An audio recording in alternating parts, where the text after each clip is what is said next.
Actualizamos la información aquí en El Mundo Ahora de France 24. Mi nombre es Juan Pupiales. Vamos con nuestros titulares. Los ministros de Energía y Justicia renunciaron en Ucrania. Se trata de las primeras afectaciones al gabinete del presidente Volodymyr Zelensky en el marco de un escándalo de corrupción que sacude al sector energético de ese territorio inmerso en la guerra contra Rusia. Fue aprobada en Francia de manera preliminar la suspensión de la reforma pensional tras un debate en la Asamblea Nacional. Esta es una de las mayores concesiones del segundo mandato del primer ministro Sébastien Lecornu, con miras a obtener apoyo de los socialistas para la legislatura. No fueron incidentes aislados, así describe la ONG Human Rights Watch los casos de tortura y malos tratos que sufrieron los migrantes venezolanos en la megacárcel de El Salvador, de la que presume el presidente Nayib Bukele. No nos olvidamos de la actualidad de la cumbre climática en Belén.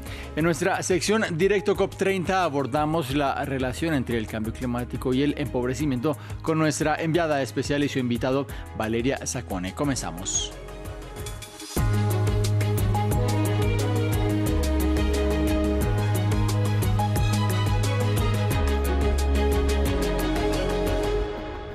El gobierno ucraniano afronta un nuevo desafío en medio de su actual guerra con Rusia. Hay un escándalo de corrupción en el seno del Ejecutivo que ya tiene sus primeras consecuencias en el gabinete. La ministra de Energía y el ministro de Justicia presentaron sus renuncias en las últimas horas en el marco de unas pesquisas en el sector. El presidente Zelensky previamente había pedido la salida de ambos jefes de cartera, mientras la Fiscalía señala a un aliado cercano del mandatario. Veamos.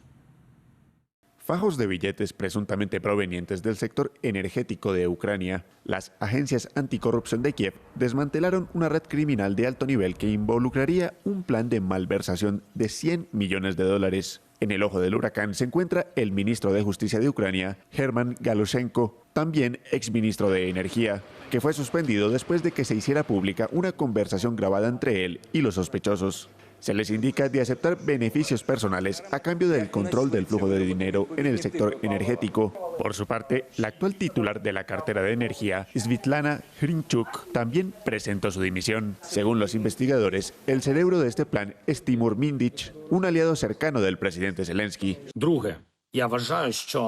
Creo que el ministro de Justicia y la ministra de Energía ya no pueden seguir en sus cargos. Es una cuestión de confianza. Si hay acusaciones, deben abordarse y suspenderlos de sus funciones. Es una decisión de emergencia. La investigación de 15 meses sobre el sector energético condujo al arresto de 5 personas y a la imputación de 7 el martes. El gobierno destituyó el Consejo de Supervisión de la empresa de energía nuclear, Energoatom, considerada por los investigadores como una pieza clave del entramado de corrupción. La Fiscalía acusa a Energoatom de obligar a los contratistas a pagar comisiones ilegales y afirma que varios altos ejecutivos se beneficiaron de ello. El escándalo se produce en un momento de intensificación de los ataques rusos contra la infraestructura energética de Ucrania y probablemente aumentará la presión sobre Volodymyr Zelensky. El presidente ya fue objeto de críticas a principios de este año cuando intentó limitar el poder de los organismos anticorrupción de Ucrania, antes de acabar cediendo tras las protestas masivas y la reacción de la Unión Europea. Mientras tanto, en el frente de guerra continúan los combates en Pokrovsk con una perspectiva más favorable para Rusia, quien logró filtrar a cientos de soldados en la ciudad actualmente rodeada. Considerada por Moscú como la puerta de entrada a Donetsk, la urbe ha sufrido las consecuencias de la guerra desde un inicio. Veamos más en este informe de Ramiro Cuevar Verena. La batalla de Pokrovsk continúa recrudeciéndose. En los últimos días, Rusia ha logrado avances importantes en la localidad ubicada en Donetsk, principal foco de la guerra en Ucrania actualmente. Si bien la situación en Pokrovsk se volvió delicada, con el ingreso de alrededor de 300 miembros del ejército ruso a la ciudad, el impacto que tuvo el conflicto ruso-ucraniano en la urbe fue prácticamente inmediato.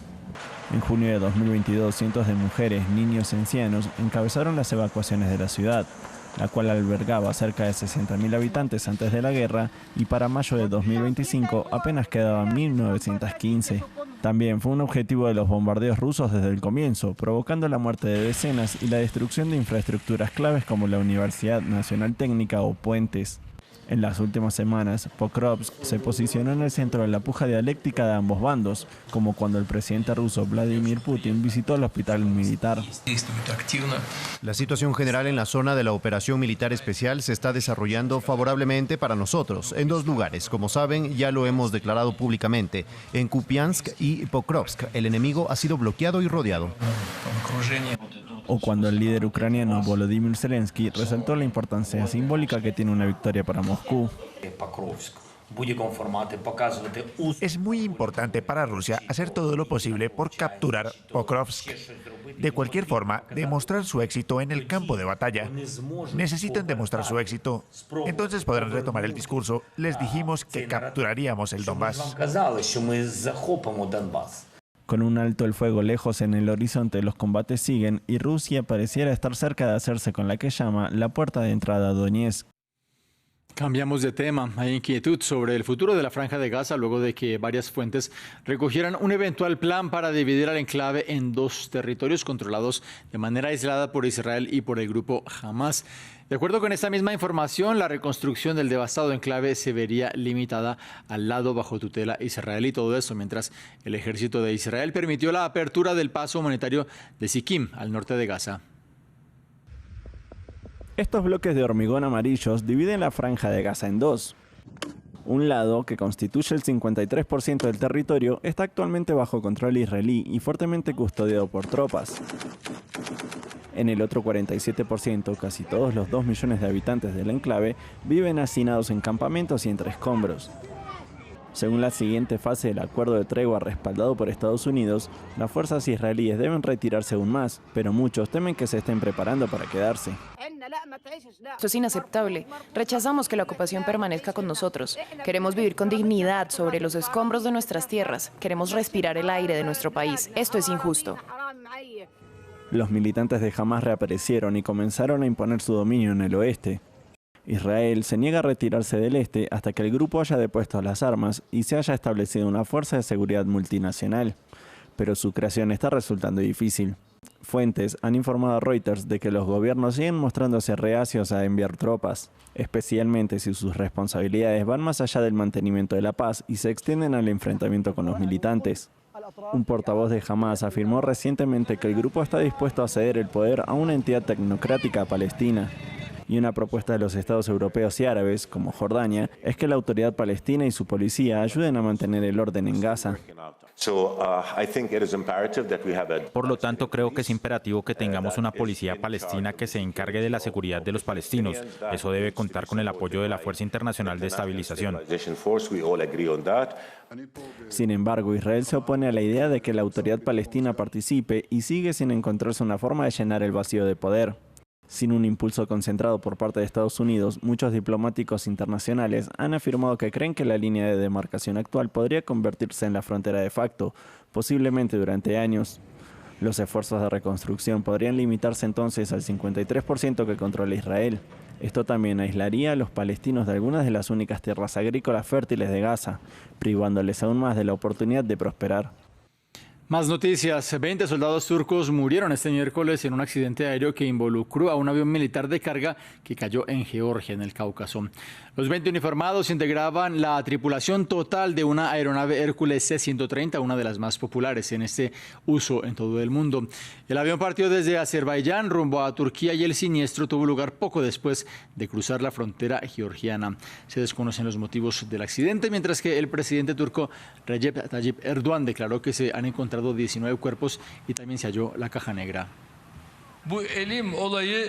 Estamos investigando este trágico incidente desde todas las perspectivas. Las autoridades georgianas están brindando la máxima colaboración y cooperación durante este proceso. Nuestros hermanos azerbaiyanos también están proporcionando todo el apoyo y las contribuciones necesarias. Tras casi un año de estar detenido, el gobierno de Argelia aceptó indultar al escritor franco-argelino Boualem Sansal. Según un comunicado de presidencia del país del norte de África, quien menciona una solicitud de Alemania. La medida fue celebrada por el primer ministro de Francia, Sébastien Lecornu, aunque conforme a las autoridades de Argel, la administración Macron no estuvo expresamente involucrada en la decisión de liberar a Sansal. Veamos más en este informe. Tras casi un año tras las rejas, Boualem Sansal parece ver la luz al final del túnel. Detenido en noviembre de 2024 en Argel por atentar contra la integridad del territorio argelino en plena crisis diplomática entre Francia y Argelia tras el reconocimiento por parte de París de la soberanía de Marruecos sobre el Sahara Occidental, el escritor que había apoyado la decisión del gobierno Macron fue condenado en firme a 5 años de prisión en julio. En la Asamblea Nacional, el primer ministro de Francia celebró el anuncio y pidió que pueda reunirse con sus familiares lo antes posible.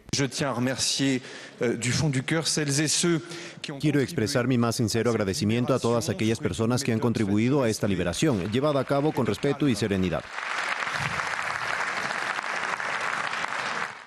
Sin embargo, según la presidencia argelina, la administración francesa no estuvo directamente involucrada en la decisión. El 10 de noviembre de 2025, el presidente de la República, Abdelmadjid Tebboune, recibió una solicitud de indulto para Boualem Sansal por parte de Frank-Walter Steinmeier, presidente de la República Federal de Alemania, país amigo. El presidente de la República respondió favorablemente a esta solicitud, que llamó su atención por su carácter humanitario.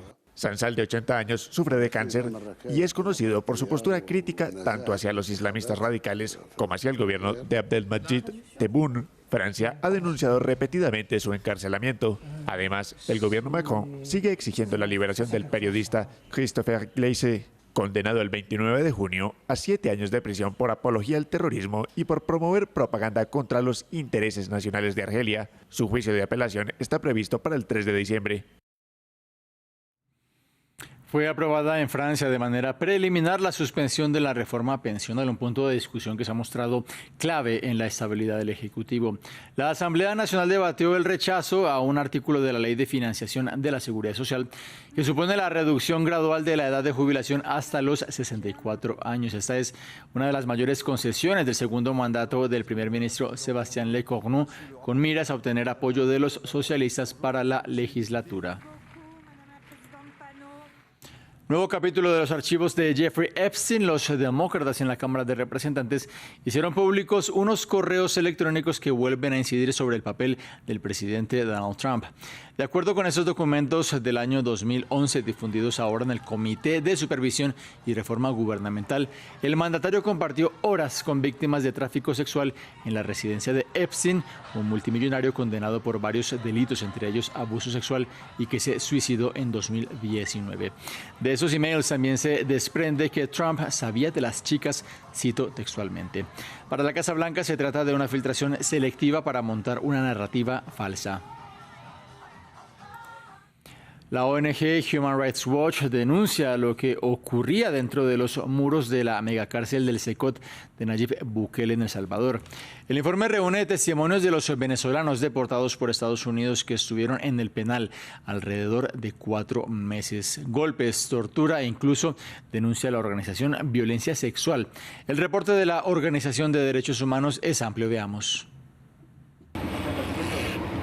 Cabezas rapadas y cautiverio fueron las únicas imágenes que resumieron el temido Secot de Nayib Bukele en El Salvador, pero Human Rights Watch quiso ahondar en lo que escondían sus muros. Por ello entrevistó a 40 de los 252 venezolanos deportados de Estados Unidos a El Salvador, a la temida cárcel de máxima seguridad. Unos testimonios que hablan por sí solos. El director de la prisión nos dijo: llegaron al infierno. En los meses que siguieron, el abanico de agravios fue amplio. Mientras unos solamente recibieron golpes y vejaciones, otros sufrieron tortura. Me siguieron pegando en el estómago y cuando traté de agarrar aire me empecé a ahogar con la sangre. Mis compañeros de celda gritaban auxilio diciendo que nos estaban matando, pero los oficiales decían que solo nos querían hacer sufrir. Sufrimiento que para algunos pasó al plano sexual. Human Rights Watch denuncia violaciones. 4 guardias abusaron sexualmente de él y lo obligaron a practicar sexo oral a uno de ellos. Los detenidos dijeron que el abuso sexual afectó a más personas. Finalizado el castigo, los venezolanos fueron devueltos al país del que huyeron. ¡Fascista! ¡Tú eres el terrorista! Y Nicolás Maduro lo tomó como una victoria diplomática. Pero la acción no le saldría gratuita. Maduro tuvo que liberar a 10 estadounidenses y al menos a 66 presos políticos venezolanos a cambio de los 252 migrantes, quienes tuvieron que empezar de cero, un sueño americano que para ellos fue en realidad una pesadilla. Es momento de nuestro reportaje del día. El frente en Ucrania se extiende por el este y el sur, pero todas las regiones del país se han visto afectadas por los ataques con drones y misiles de largo alcance de Rusia. Estos bombardeos se producen ahora todas las noches y a menudo a gran escala. Incluso las zonas rurales alejadas de los principales centros económicos, bases militares o plantas industriales se ven afectadas por esta ofensiva. Puede que no sean el objetivo directo, pero oyen volar las armas y acogen a equipos de defensa aérea formados por profesionales y voluntarios que hacen todo lo posible por derribarlas lejos de las zonas habitadas, aunque no siempre con éxito.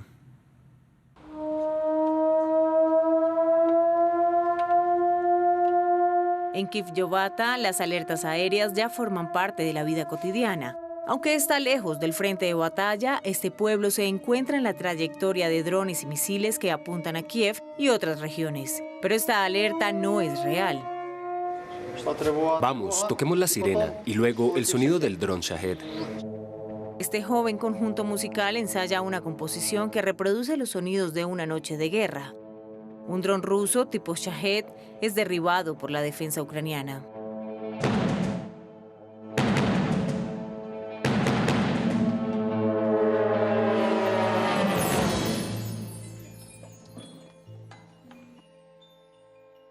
Ми на тромбонах граємо як саме повітряна тривога, звук. І ще ми граємо... Граємо шахеда і ескаватор, да, це ось баритони грають як ескаватор. Ми граємо на саксофоні, як падає шахед. Звук шахеда. На ноті фа, дієс. Esta pieza, titulada La Obertura de los Shaheds, los ha hecho famosos en toda Ucrania.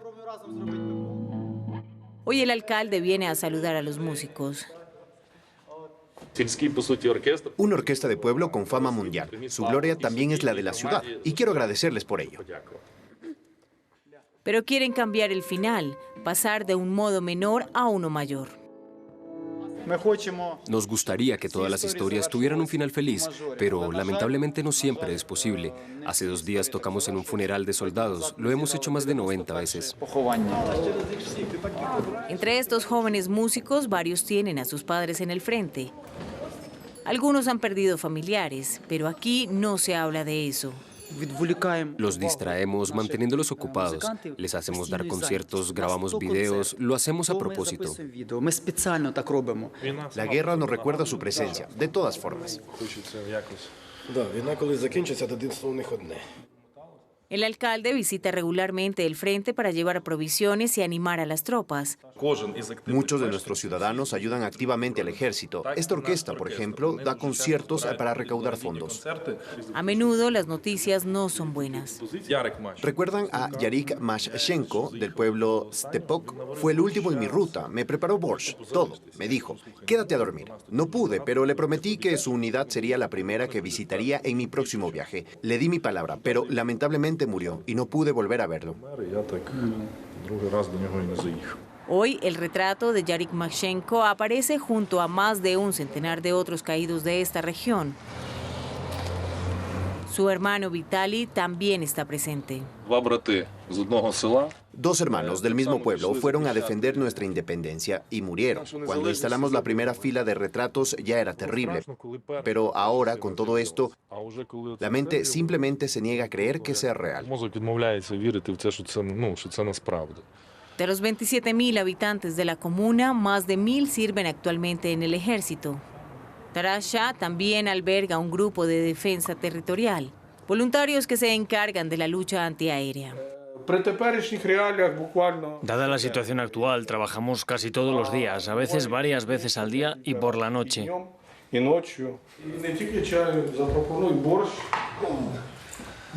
Tenemos té y bors. ¿Quieren bors? Hay que comer rápido porque en un minuto podemos ser llamados a intervenir. Desde 2022, el número de voluntarios ha disminuido.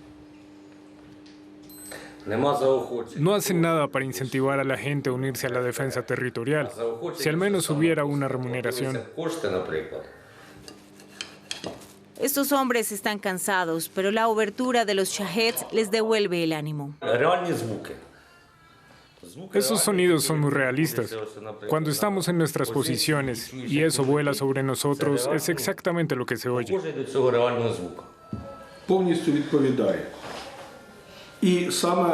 Es realmente así, y el sonido de nuestra defensa antiaérea es el de nuestras ametralladoras. Esta unidad no cuenta con sistemas antiaéreos sofisticados ni drones interceptores. Es una ametralladora pesada, una Browning M2. Pueden ver aquí, es calibre 12.7 por 99. Si veo un objetivo, lo ilumino con mi láser, lo sigo con el láser, entonces él sabe dónde disparar. Si el objetivo está fuera de nuestro alcance, actuamos como puesto de alerta, transmitimos su trayectoria a otras unidades. Esa noche, nada que reportar. Pero una semana después, la unidad nos envía este video.